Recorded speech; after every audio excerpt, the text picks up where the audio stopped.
Four kinds of people in this world are unable to make their life a success.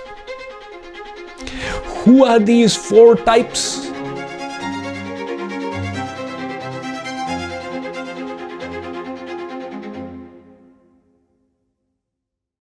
In the 15th verse of the 7th chapter of the Bhagavad Gita, Lord Krishna says, Namam dushkritino mudha prapadyante naradhama maya pahratagyana asuram bhavam ashrita. The first are mood. Those who are unaware of the higher purpose of life. All they did was to amass wealth, make a house, acquire property, enjoy their senses, have children, and then depart one day. They are like the goats being taken to the slaughterhouse. The goat ahead is having its head chopped off. The goat a little behind in the line is grazing green grass, thinking how tasteful it is, without realizing its death is just a little bit away. In the same way, those people who have not understood this human life was meant for a sublime, noble purpose, they are classified in the first category, mood ignorant. The second are Maya Pahrata Jnana. They come across spiritual wisdom, but they look on it as a subject of intellectual entertainment. It's okay for some good discussions, but there's nothing further to it. And mere argumentation has got no value in experiencing the joy of the soul. During the time of Ramakrishna Paramhansa in the 19th century in Bengal was a big logician called Girish Gosh. It was said of him that nobody could stand in front of his arguments in all of Asia. He was also the then head of the Brahmo Samaj, which had been founded previously by Raja Ram Mohan Roy. But to listen to Girish Gosh would come a handful of people, and to listen to Ramakrishna Paramhansa, big crowds would flock. So Girish Gosh started developing the green envy. What is so special about him? He sent a note to Ramakrishna Paramhansa. I wish to come and debate with you. Ramakrishna Paramhansa's disciples, they said, Gurudev, this person is extremely dangerous. Do not consent. He said, never mind, call him over. So now he was waiting for the arrival of Girish Gosh. With great eagerness, has he come? Again he would poke his head out of the door. Has Girish Gosh come by now? Finally, the moment he arrived, Ramakrishna Paramhansa welcomed him with open arms and embraced him. Ow, Girish, I have heard so much about you. I am so eager to hear your arguments. Go ahead and argue. Now Girish Gosh forgot one point, that arguments happen between two people. You can't clap with one hand. So Ramakrishna Paramhansa said, go ahead and argue. Girish Gosh said, there is no God. Ramakrishna Paramhansa said, really? See, you are so tremendous. I am astounded by your valuable words. And he embraced him again. Now Girish Gosh started becoming a little bit confused. What's going on? He said, people say God is He who has created this world. But if there is a creator to this world, my question is, who has created God. Ramakrishna Paramhansa said, this time you have outdone yourself. Come, let's embrace again. Every time he would make a spectacular statement, Ramakrishna Paramhansa would give him an alingan. Slowly, the intensity of his argument started decreasing. And then he blurted out, what kind of a person are you? Every time I present some logic, rather than refute it, you just give me an embrace. Ramakrishna Paramhansa said, I am debating with you, you are not understanding my arguments. For me, you are the proof of God. You've got such a phenomenal intellect. Who could have created this? Not a big bang. An intelligent, all-powerful creator could only have created such an amazingly intellectual person like yourself. So for me, you are the living proof of God. I, Ramakrishna Paramhansa said, see the miracle of creation in every atom as the proof of the existence of the Creator. That Girish Gosh surrendered to him and became one of his staunch disciples.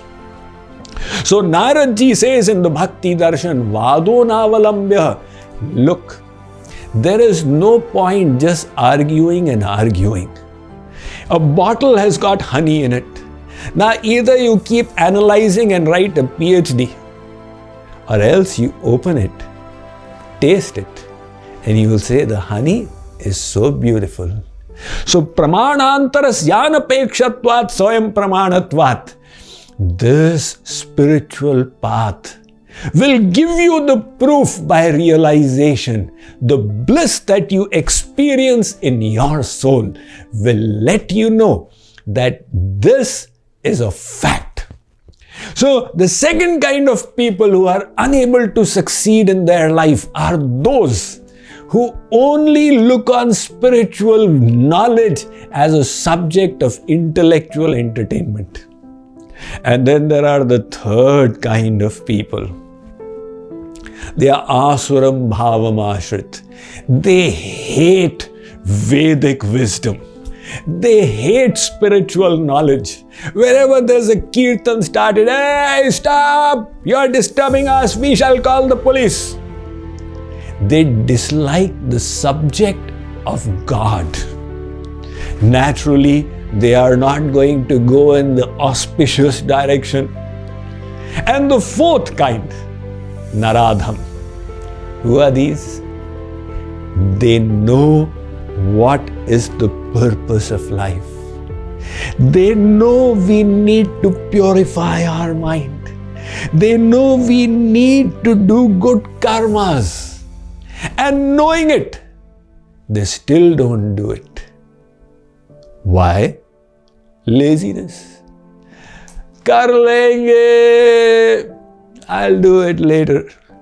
This laziness is a big disease. Alasyam hi manushyanam sharirastho mahan ripuhu. In this human form, the biggest disease is alasya, laziness. Ramesh, did you eat food? No, Swamiji. What's the matter? You didn't have the samagri, the material to make? No, I had it. You don't know how to cook? No, I know how to cook. Then what's the problem? I thought, who will cook a meal? Let's go to sleep. We'll see tomorrow. He has it all laid out and yet is not taking the necessary action because of laziness. Similarly, those who have received satsang, who have met the saints, who have understood they are the soul, not the body, they are part of God. And even having understood, they are not trying to attach their mind in the divine. Careless, lazy. Lord Krishna says they are in the fourth category. So if we have not reached the goal of God realization, We are also in one of these four categories. Which category are we in? Murkh, we don't know. Impossible. If we are listening to these kinds of videos, we do have the knowledge that life has a higher purpose. Maya, Pahrita Jnana, argumentation. These are a few. 1 out of 100. Once in a while. Like somebody came to me, Swamiji, I have understood everything. But I have one question that nobody has been able to answer till today. He said, what kind of pride is this? I have one question that nobody has answered. It is said even a fool can ask a question that a wise man cannot answer. So you will be hoping Swamiji also doesn't answer your question. Otherwise your pride will get shattered. What is this question so important? He said that Shravan Kumar, what was the name of his parents? I said, Mahashay, what an important question. But tell me, if I give you the name of his parents, because it's not mentioned there in the Ramayana, if I give you the name of his parents, will you ask the name of his grandparents? But what self-interest will be served by this? Do you have a share in his parents' property that you need to sue them in court? Ask some question that is relevant to your welfare. This is like, when the Ramayana was coming on TV, I'm talking about the 1980s. First time people were seeing it on the screen. So, of course, Ramanand Sagar tried his best, but there were deficiencies. So, some people, rather than drinking the nectar, would keep on finding fault. One person came to me. He said, Swamiji, this Sugriv, Bali, Angad, they all had tails. Why did Tara not have a tail? I said, what an important question. Now you go and ask Ramanand Sagar why Tara did not have a tail. Maybe he was in short supply and ran out of tails, that's why. So, these kind of Maya Pahrita Jnana are few. The third, Asuram Bhavam Ashrit, hating God. If you did, you would not listen to a Swamiji for wisdom. You don't fall in that category. There is this one category in which most of us come. What is that? The fourth one. We know what is to be done, and yet we don't execute it because of laziness, carelessness. So what is required then is to inspire ourselves, to exert ourselves and move ahead in the desired direction. As the Kathopanishad said, Uttishtata Jagrata Prapya Varan Nibodhata, which Swami Vivekananda translated, awake, arise, and stop not till the goal is reached. Thank you.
slip into tranquility as you attend the JK Yoga Retreat with Swami Mukundananda from September 3rd through September 5th.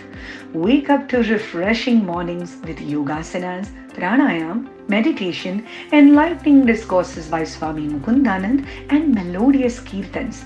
Learn the secrets of spiritual sadhana through interactive activities and question-answer sessions with Swami Mukundananda. Participate in festive celebrations and rejoice in Harinam as we take the energizing outdoor parikrama. Parallel sessions for youth including scriptures-based practical tools for smart living, personality development activities for boosting social confidence, and much more. We also have something for our little friends, the Bal Mukund program, Shloka learning with meaning, character building stories, and talent show. The JK Yoga Retreat with Swami Mukundananda from September 3rd through September 5th, a journey inward to celebrate the joy of devotion. Register today at radhakrishnatemple.net.